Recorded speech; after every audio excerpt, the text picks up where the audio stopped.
राहुल नार्वेकर आपल्या सोबत आहेत, आपण त्यांच्याशी बातचीत करणार आहोत। सर, पुन्हा एकदा तुमचं नाव जे आहे ते अध्यक्षपदासाठी चर्चेत आहे।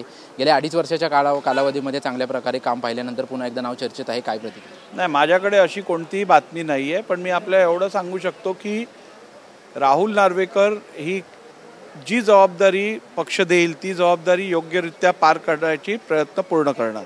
याच्या अगोदर आपण जर पाहिलं तर गेल्या 2.5 वर्षांपासून अध्यक्ष, महाराष्ट्र विधानसभेचे अध्यक्ष चर्चेत होते, पुन्हा एकदा त्यांचं नाव चर्चेत आलेलं आहे, ही मोठी गोष्ट आहे।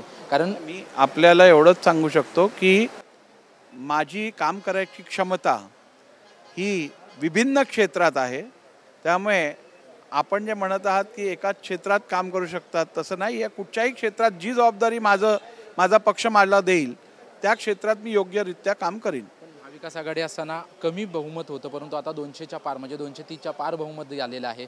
सत्ताधाऱ्यांचा आवाज जास्त असणार आहे, कारण अध्यक्षांना दोन्ही सभागृहामध्ये दोघांना समसमान बोलायला देणं, संधी देणं हे मोठं महत्त्वाचं असतं। आणि आता 230हून अधिक सत्ताधाऱ्यांचे आमदार असणार आहे। सध्याच्या विधानसभेची एकूण आखणी आपण बघितली, संख्या बघितली तर सत्तारूढ पक्षा बाकावरती संख्या जास्त आहे, 230हून अधिक आहे आणि विरोधकांची जवळपास 50 आहे।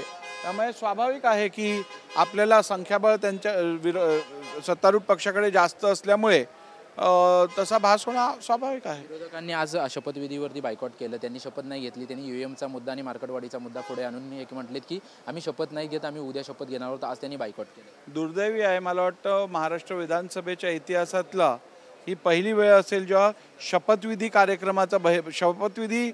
कार्यक्रमाचा बहिष्कार केला जातोय आणि मला वाटतं राज्यातील जनतेने दिलेल्या मॅन्डेटचा हा अवमान आहे आणि संसदीय लोकशाहीसाठी अशी घटना अत्यंत दुर्भाग्यपूर्ण आहे असं मला वाटतं।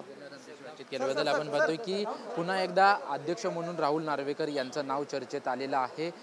पक्ष मला जी जबाबदारी देईल ती मी पार पाडेन, मी सर्व क्षेत्रामध्ये चांगल्या प्रकारे जबाबदारी पार पाडू शकतो। आणि ज्या पद्धतीने आज विरोधकांनी बहिष्कार टाकला ते अत्यंत बेजबाबदारपणाचं हे आहे। त्या लोकांनी त्यांना निवडून दिलेलं आहे, त्याच्यामुळे त्यांनी आज सभागृहामध्ये शपथ घेणं अपेक्षित होतं, अशी प्रतिक्रिया जी आहे ते विधानसभेचे माजी अध्यक्ष राहुल नार्वेकर यांनी दिलेली आहे। कॅमेरामन योगेश गुरव सह निवृत्ती बाबर, TV9 मराठी, मुंबई।